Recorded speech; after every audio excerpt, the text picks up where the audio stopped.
Okay, guys, I got my onions chopped. I got the bacon made. I am doing the potatoes now for the soup.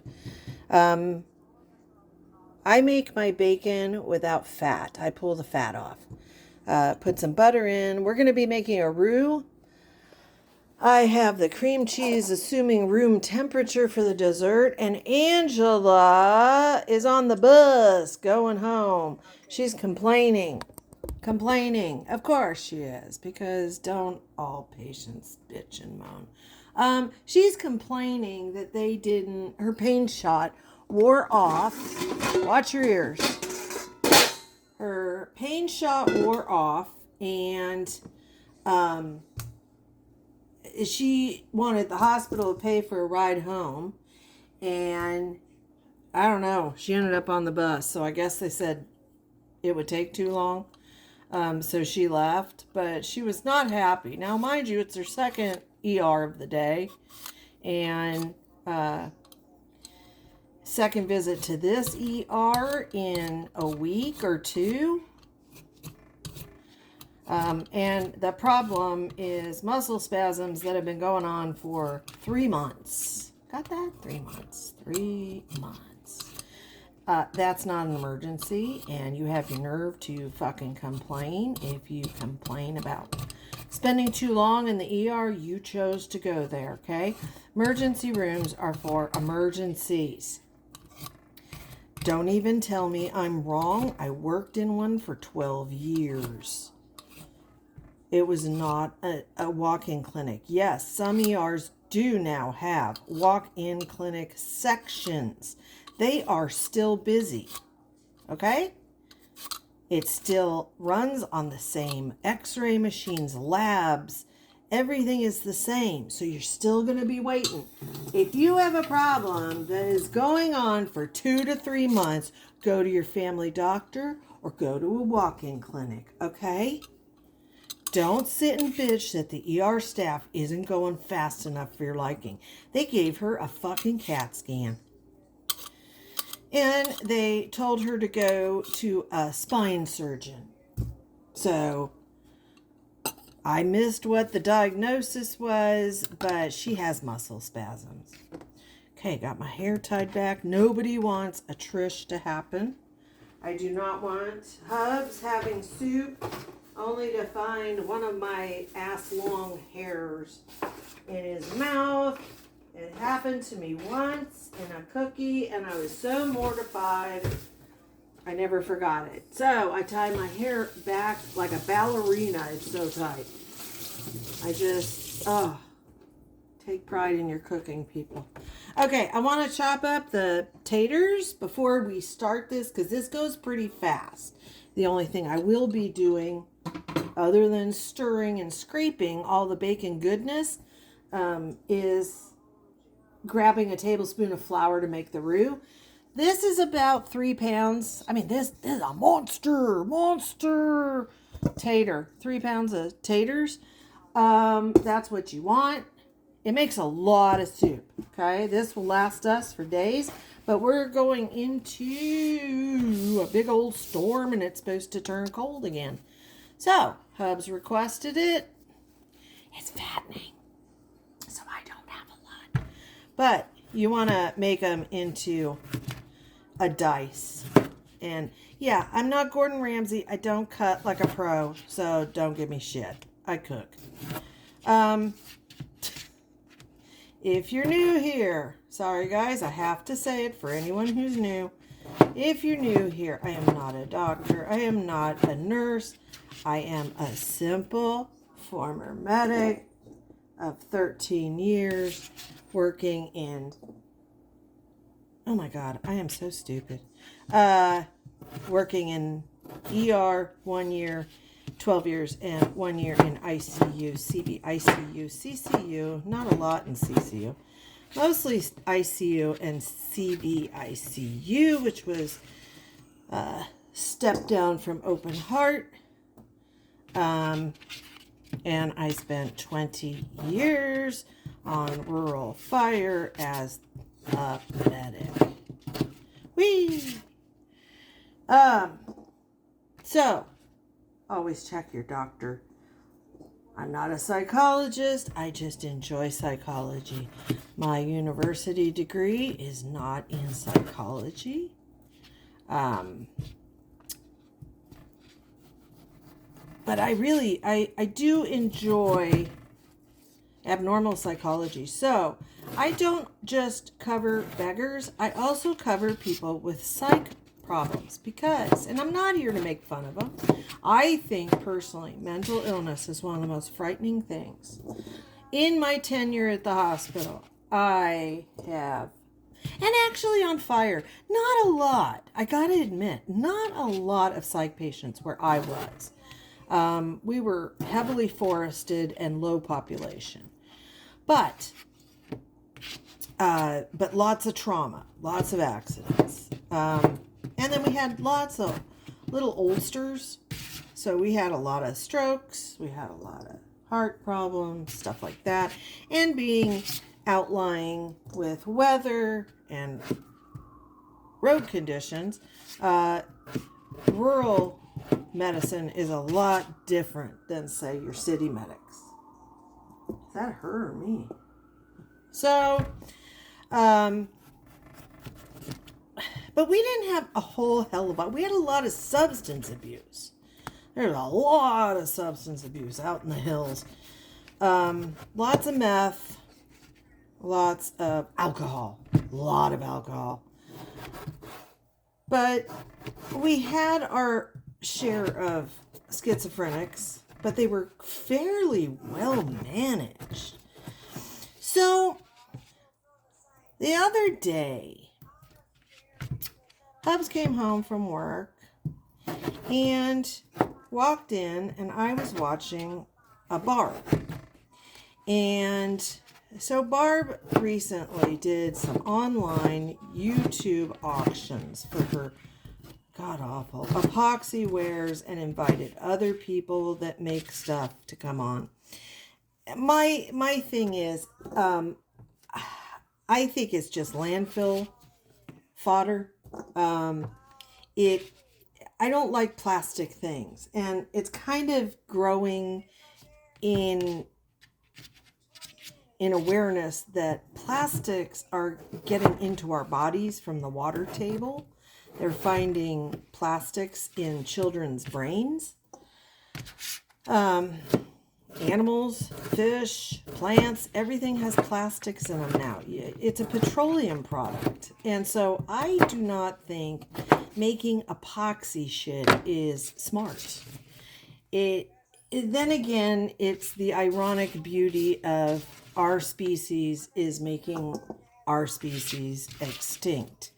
And we're doing it to ourselves through arrogance and greed and corruption.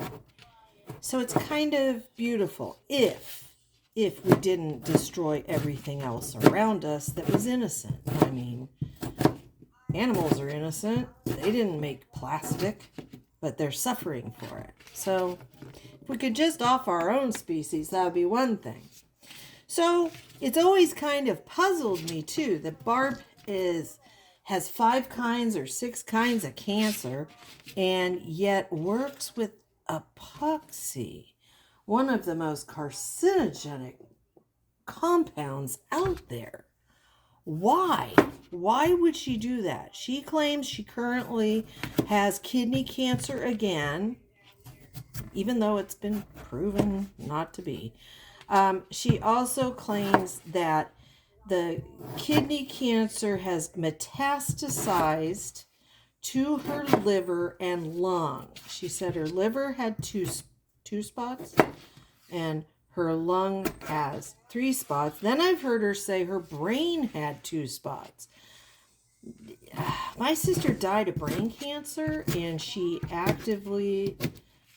aggressively tried everything under the sun to survive.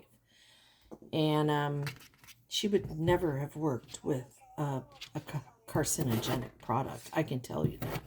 She was an artist. She would have never.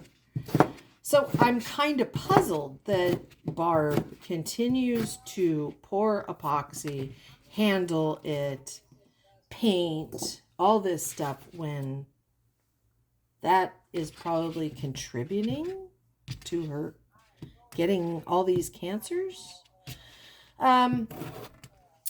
So she recently, like I said, had online auctions and guest sellers. And last night or the night before, she came on and she said, oh, I came up with this great idea and I have 6 people that want to do it and my cousin's in it, and her cousin Demarest is the only one of the family that still speaks to her.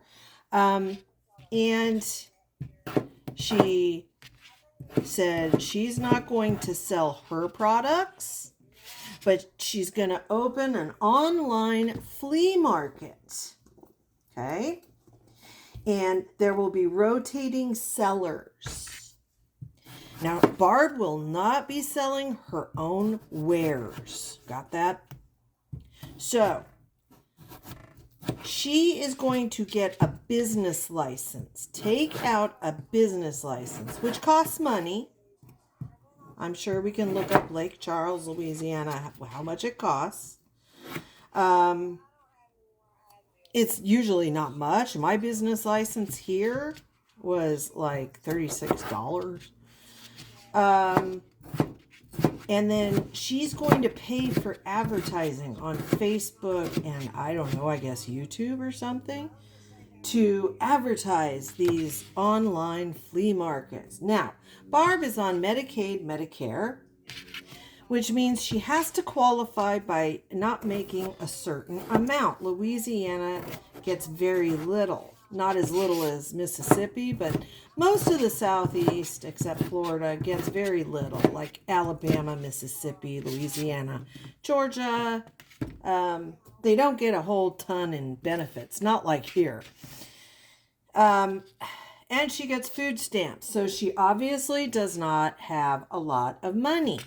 Nothing wrong with that. But then she's spending this taxpayer money on online auctions, which she's not going to profit from because she's not selling her own stuff. That doesn't make sense. So I was interested. I'm watching it. And Hubs walks in and he stops and he sees what I'm watching. And he looks at me and says, why? Why do you watch her? And it started me thinking. I have the feeling a few of you out there, excuse me, gotta wash the potato off. I think a lot of you out there wonder, why do I cover Barb? How does she fit in the beggar scheme? She doesn't outwardly beg. No, but she utilizes theft by deception. She does get money behind the scenes, as Lisa would say. We know for a fact, because he shared the messages between them, that her friend and former mod, and I suspect current member and mod, Mark Rydell, who was a level 3 pedophile or sex registrant, pardon me. Well, I don't know, 14? That could be considered a pedophile. He was sending her money and she would let him be a mod, and he had access, it turns out, to kids through other channels, thanks to Barb. And if you've watched any of Olap's recent stuff about the rat lifts, my hunch was correct. That Yogi is not a good person around young boys. I thought it was creepy. And Barb is a mod for him. And whenever Mark Rydell was brought up before he shared his level 3 status, Wolf and Barb both defended him to the death. And then when it came out, Wolf and Barb both blamed the victim, that a 14-year-old girl was looking for a guy. Okay, I don't take lightly to that. That's disgusting. It was forcible. forcible assault, okay, of a 19 and a 14-year-old. It's what made it level 3. Now, after 30 years, a registrant can petition the court to have themselves taken off the list if they have not done any other crimes and they have extenuating circumstances. Mark is now a paraplegic, and he used that as a reasoning. So, he is no longer on the Massachusetts registrant list. But Barb and Wolf still think he's a grand dude, and I'm sorry, once an assaulter, always that doesn't go away. That feeling doesn't go away. And the fact that they defended him and victim blamed is disgusting. A 14-year-old. But Barb does not fit our beggar niche, I guess. She's not a Lisa. She's not a Lori. She likes her morphine, and now she claims she doesn't, but she doesn't abuse illegal substances. Who knows what she's doing with welfare, but she makes $300 a month on her YouTube. She told the police. It's on the FOIA. The body cam when she goes to the police department. But Barb is a pathological liar. Her son said she was getting progressively worse. She's definitely a munchie. She has more medical problems. I think it was said in court she has lists 116 conditions and diseases. And she gains sympathy and then sales from that. And that is a form of begging and deception. So, in a roundabout way, she does fit our genre. Now, I'm not saying that people with psychiatric problems like Barb, who is bipolar, and only takes a mood stabilizer, and I think she needs different meds, but she claims she has 3 therapists, 3 psychiatrists. She wore her inpatient bracelet once, and that's how everyone found out the name of her psychiatrist. Handsome guy. But she loves to show off bandages and things like that, like most munchies. And she'll claim she isn't a psych patient, but proudly say she has DID, she has bipolar, which there's nothing wrong. But like I've said a million times, if you have mental health problems, and you know you do, say you come online and you tell the world you do, then it is your responsibility. Yours and yours alone, not your audience's responsibility, to manage yourself, see the right physicians. If you're feeling wrong, off, whatever, to do something about it.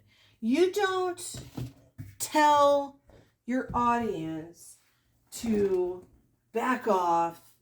You can't say that because I have a mental illness. It's not an excuse. It's not a shield. I'm sorry. You choose to go online and share and overshare your life with 6 billion people. That's on you. And I don't care if you have a mental or a physical illness. It's on you. You're 69 years old, Barb. That's nobody's problem but your own. And then you turn around, oh, they're bullying a 69-year-old. I'm a senior citizen. Stop it. Stop it. At 69, you should be old enough to understand what you're doing. If you can't, then you need to be off the internet. Like the cops always say, log off. But like Gabby, Barb always says, I don't have to. I have every right to be on here. Then you take the bad with the good. She always says she wonders, why do people, why are they mean? Why are they so cruel? Because you are. You're the one that starts it. Go to the source. Barb. Barb starts talking shit about people who are dead, people who are sickly, people who are poverty-stricken, and then turns around and wants to use everything that she's just bitched about as her own shield. That doesn't fly, okay? You never take accountability. You never admit, oh, I did this, I shouldn't have. You can do no wrong. And worst of all, she's like Shani. Everything turns around to her. Watch one of her streams with Alonzo, whatever. Just watch one, okay? He'll be talking, he'll be playing music. He stops. She's not even there. She doesn't even listen. He's waiting patiently.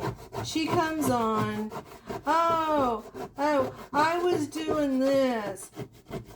You don't even listen to the guy that you have as a guest. And then he starts talking about something he likes. I was watching the one where he was talking about his little choo-choo trains. And he had ordered some Temu stuff about choo-choo trains. And Barb is barely listening and keeps turning it around to the trolls. She is obsessed. They just, look at what they're doing. And he's standing there, sitting, holding one of his little railroad signs. And she couldn't give a rat's ass about anyone. It always comes back to her. Someone has a relative who's ill. Oh, well, I remember when I had. She's about as empathetic as an ant. I bet ants are more empathetic, okay? It's absolutely jaw-dropping how she can spin it. She is Shani in 20 years. I'm not kidding you. So I said to Hubs, the reason I watch these people, not just the Barb psych crowd, but also our beggars, is because I'm not an awareness channel. I'm the crazy lady on the couch that yells at her TV. But it seems as though society has lost its moral compass. It used to be ingrained through our grandparents, our parents, what was right and what was wrong. And we had an inner conscience to keep us on that moral path, okay? And somewhere along the way, everything fell apart. The grandparents weren't there, or the grandparents are raising the kids and there's no parents, and other kids are telling you what your parents did, and you live in absolute squalor or in a neighborhood that's horrible and it's crime ridden. Worst yet, you live with your parents or a parent and they are engaging in a drug abuse, in crime, both. They don't care what you're doing. Let's use Quay's kids as an example, or Kiki's kids. Those kids don't stand a chance. Okay, let's be honest. They don't stand a chance. Quay's kids live in a nice house. The government pays for it, but the government pays for their food. She gets donations. The government pays for their medical. She keeps popping out babies. I wonder where they must see the men that come over to make these babies. And you never see them or hear them talk about their fathers. So I'm assuming they're not in the picture. The father of this latest little girl, she wasn't in the hospital. Didn't hear about him. Never heard about him. Maybe I missed out on that episode, but I didn't hear about him. It's all over the years degraded our society, and our society was ready to be fractured into a million pieces. And I personally, and you might think I'm nuts, but personally, I think TikTok was planted by the Chinese government. Oh God, I sound like Rev. Oh my God. I am not a conspiracy theorist either. When I was in high school, required reading, we had to read Das Kapital, every volume, and I used to think to myself, holy shit, when am I going to ever use this in my life? Do you know, I reflect back on those books often. So in one of the volumes, Karl Marx says, the best way to take over a nation is not by force. It's not by killing. It's not by bombing. You lose the people, you lose the buildings, the infrastructure, and then you have to expend money to build that back. No, the way to do it was to quote unquote crumble them from within. And I believe that's exactly what TikTok was made for. Because what social media platform is the government involved in other than TikTok? TikTok's the only social media platform that a government is involved in. Now, I believe it currently is not, but that's a shadow company from China that is the government, because in communist countries, everything is owned by the government. Okay? I swear to God, I am not a nut. I am not Rev. What it has done, if you notice, is everybody, Barb is absolutely obsessed with how many views she gets, her subscriber numbers, how many hours are watched each week. She publishes it on her community post. You go to TikTok, you got Nick Harris, you got all of them flaunting how many subs they have. I have this many followers. I have this many, I went viral this many times. I've had this many views. It's all about numbers. Do you think that's what they're going to put on your tombstone? Not that you worked hard and made a company, but you were a TikToker? He had 8 million views. That's nothing. What is that in the grand scheme of things? And if someone comes in invading this country, do you think a TikToker is going to save your ass? They have no living skills. They have nothing. They think they do. They have this false sense of importance and bravado and skill set. They have nothing. They don't have educations because they all became TikTokers. I'm just going to lip sync and dance my way to freedom. That's not how it works.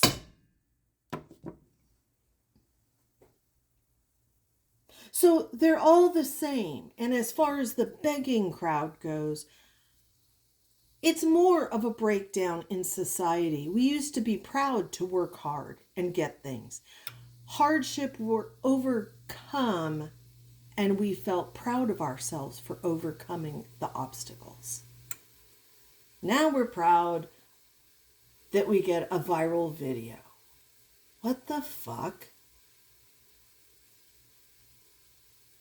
I mean, this generation, and I can't even say that because I see people my age. I see people 30. I see Barb. So the seniors are in it. Every generation is absolutely obsessed with their social media presence. Look at Lisa. Look at Lisa. I told you guys I would leave if you didn't send money. Like, we were going to be sad if she left? How many cows are out in the pasture? We'll move on to a different cow, Lisa. Who even thinks of Maddie anymore? You know, and Barb is the same. She may not use a substance, but she's the same as all the others. They lie without consequence. Look at Rev and Shani rewriting history again. Heather Gillespie and her mental illness rewriting history again. Barb rewriting history with every episode or live stream. Gabby, Lori, Lisa, everyone rewriting history. Everybody lies so easily. Am I like the last person that like feels bad for telling someone they look great when they don't? I'd rather someone be bluntly honest about anything. It's like my mom used to say, tell me if you got bad grades. Don't let me find out. Because I used to hide my report cards. She'd go, don't let me find out from someone else because it'll be 10 times worse. And you know, she was right. It's not just report cards either. I had a friend who we all worked with at the fire department. And it came to light that everybody knew he was cheating on his wife. And we knew the person he was cheating with. They were all friends. It was quite uncomfortable, okay? Oh, tablespoon of flour in to make the roux. Just cook it enough that you can smell the flour is cooked, not burnt. So we all knew and didn't say anything for a while. And this happened more than once with different people too. Ambulance crews and fire is notorious for this shit. And nobody wanted to say anything to the wife. And one night, the girl went down to the station and to have fun. And on the way home, she got in a horrific accident. It was a trauma. And almost didn't make it, but she did. And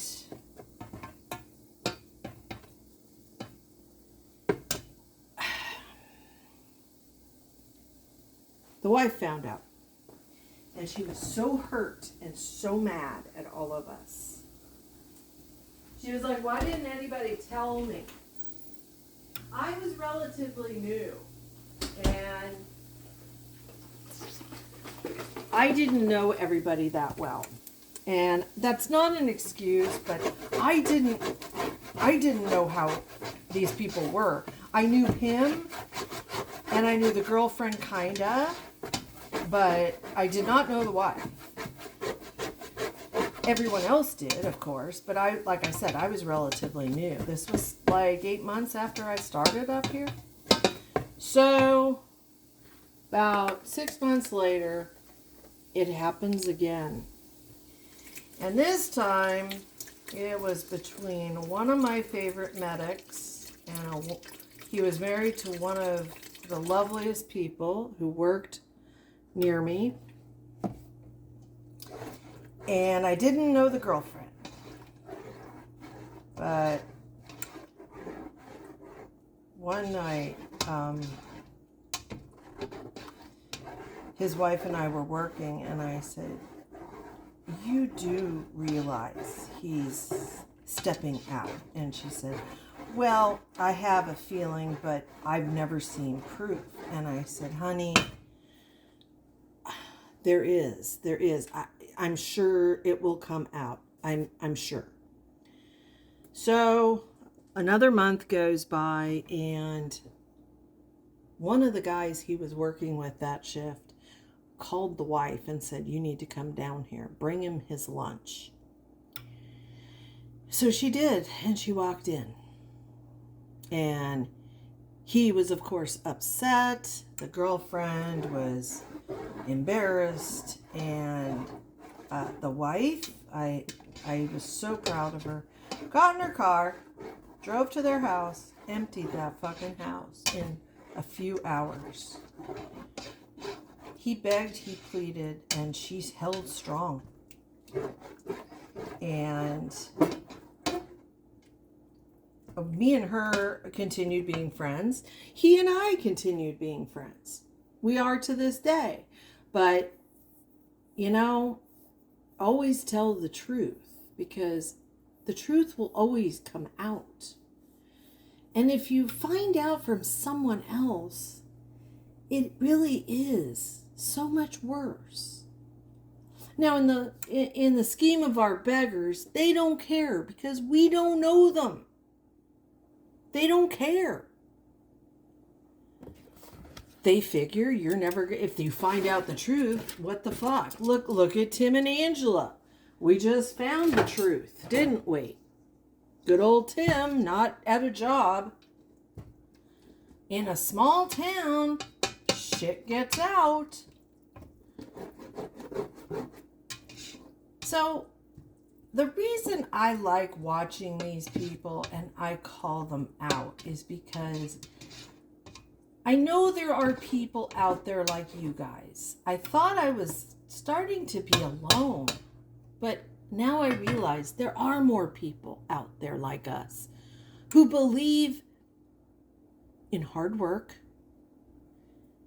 and doing without, living within our means, not begging for shit so we can buy trinkets or fancy coffees. And working towards something, because you know what?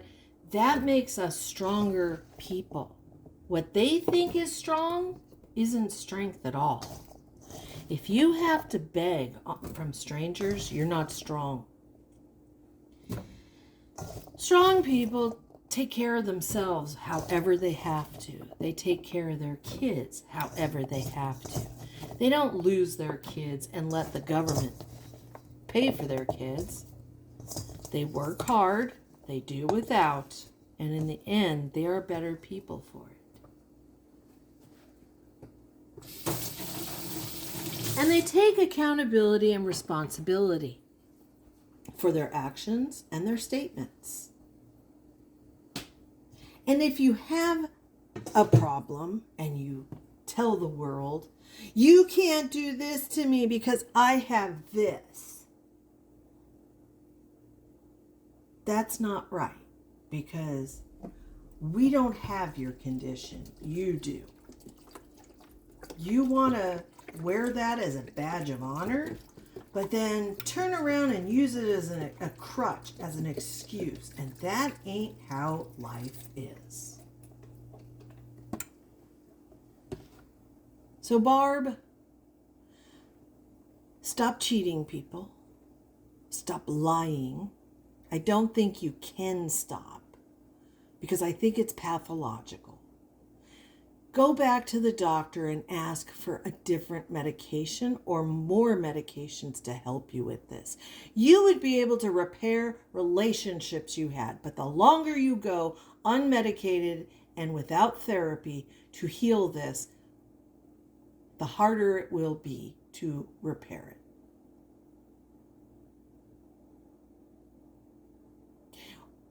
If you choose to do nothing, then reap what you sow.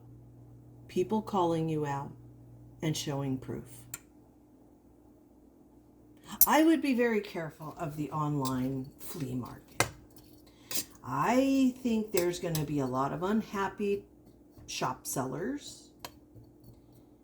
And you really should stop working with epoxy, because it's going to kill you. Okay, here's our soup. I'm just going to add a little bit of cream and then I'm going to cover it with my lid, half on, half off, and then I will come back when it is almost ready to take the blender stick to.